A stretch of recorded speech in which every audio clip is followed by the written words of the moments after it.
It is indeed from Allah subhanahu wa ta'ala great honor and privilege to be able to visit your beautiful community time and again. And you are also blessed to have such a wonderful Imam, mashallah, tabarakallah, who travels and are highly respected across the nation and the world. In his presence to speak is really humbling myself, but because of Sheikh had asked, I'm trying to see what I could share a few things in his presence, inshallah ta'ala. That'll be a good reminder for me and every one of us, and beneficial, inshallah aziz. In reference to, mashallah tabarakallah, the group that is present here today with your figure, with your concern, you've been long time committed members of, mashallah tabarakallah, leadership of the Ummah of Sayyidina Rasulullah sallallahu alaihi wasallam. I rather say concerned leadership. That is indeed very, very important. Otherwise there is no shortage of leaders, who I like to call leaders. May Allah subhanahu wa ta'ala protect us from those individuals who are unmindful of the needs of the Ummah and assume the positions of the decision making which benefits none but themselves. At least only in this life, but hereafter Allah only knows what benefit will they drive, withholding such positions without delivering what need be done to the Ummah of Sayyidina Rasulullah sallallahu alaihi wasallam. So going back to the concerned leadership of the Ummah of Sayyidina Rasulullah sallallahu alaihi wasallam that you are all of, may Allah subhanahu wa ta'ala continue to shower His mercy and grace upon us and accept us to be of service to the Ummah in the way that it will be pleasing to Allah and Rasulullah sallallahu alaihi wasallam. In light of this, I have traveled and I do travel on regular basis. Whenever I have opportunity to meet with individuals on regular salah other than the Jumu'ah, I know for sure these individuals need not to be reminded of 5-10 daily prayers. They're already here. So if they've already been committed 5-10 daily prayers to the Masjid, coming to the Masjid, that in itself is a testimony of them being committed. What we need is to go a step further from that point onwards. So, we're taking advantage of this moment. I would like to shed light on 3 things only. One, no matter how strong we believe our relationship with Allah subhanahu wa ta'ala, there is always room for it. So always striving our level best to live our life to the fullest and being conscious of Allah subhanahu wa ta'ala consciously. Being conscious of Allah subhanahu wa ta'ala consciously. Meaning you have to make an effort to be conscious of Allah subhanahu wa ta'ala. Meaning that you want to ask yourself, were you conscious of Allah throughout the entire salah when you are offering? Were you able to were you struggling in trying to bring your conscious and attention and concentration in the salah, or were you focused at all time? If we don't do this, shaitan is very tricky. When he can get people to miss salah altogether, he will do it. But if he sees individuals who he cannot get them to miss salah, then he will work to get them to miss their concentration within the salah itself. So, constantly fighting with that struggle and trying to maintain the concentration and focus, khushu and wudu in the salah, is the essence of the salah that we might be missing. And Allah subhanahu wa ta'ala talks about in the Quran, فَوَيْلُ لِلْمُصَلِّينَ الَّذِينَ هُمْ عَنْ صَلَاتِهِمْ سَاهُونَ. So the importance of the salah itself is that focus and concentration and devotion.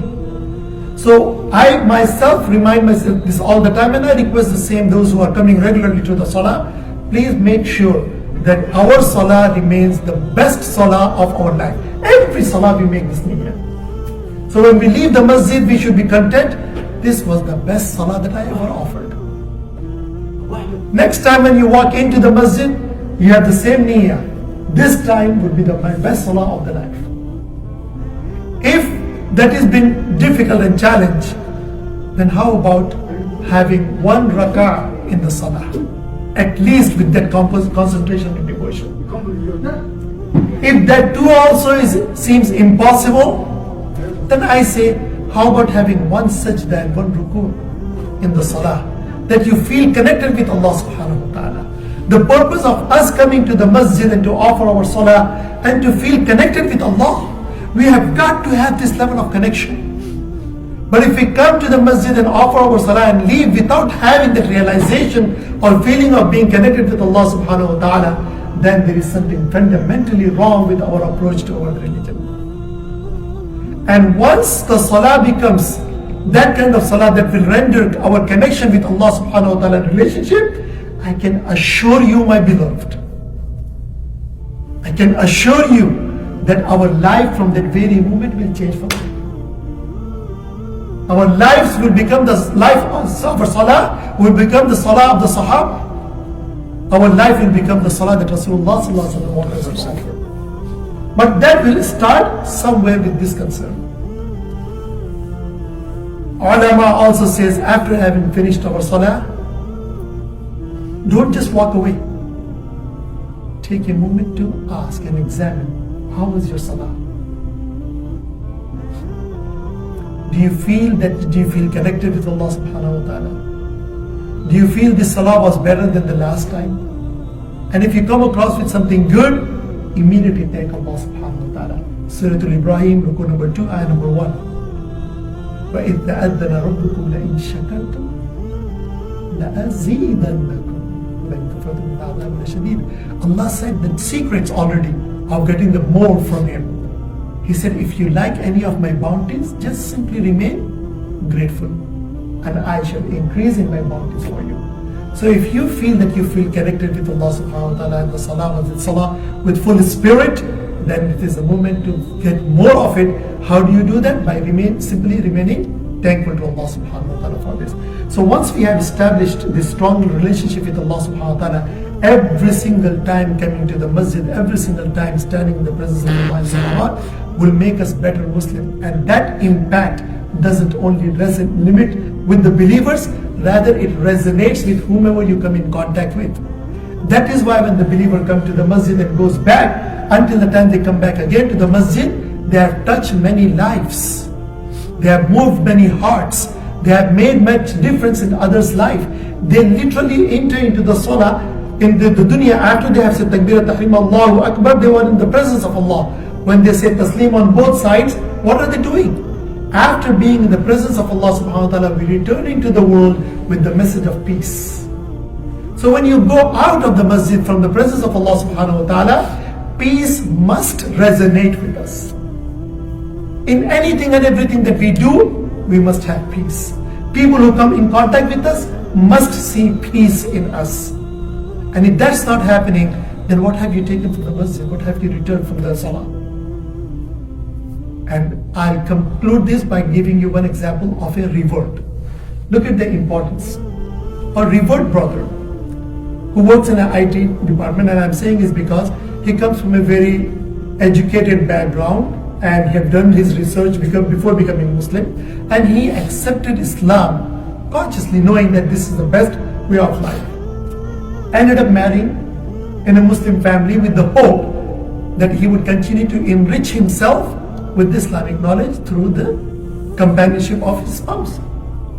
Lo and behold, the language barrier was there in the companion's family. So the spouse's wife, meaning the wife of the mother of the wife, was visiting, and there was some kind of misunderstanding. God only knows what was. He doesn't understand, but he could hear them talking very loudly towards each other. He entered in the house from the garage and did not know whether he should proceed or should he exit. But while he was struggling with this, he's telling me this, while he was still struggling with this, his wife took notice of him being there and she gave him salam, so he had no choice but to enter. And he quickly made his way to the bedroom and stuck there, didn't want to come down. As usual, he would come. Then she called him, come down. So he said, okay, I'm here to feel my presence. And guess what?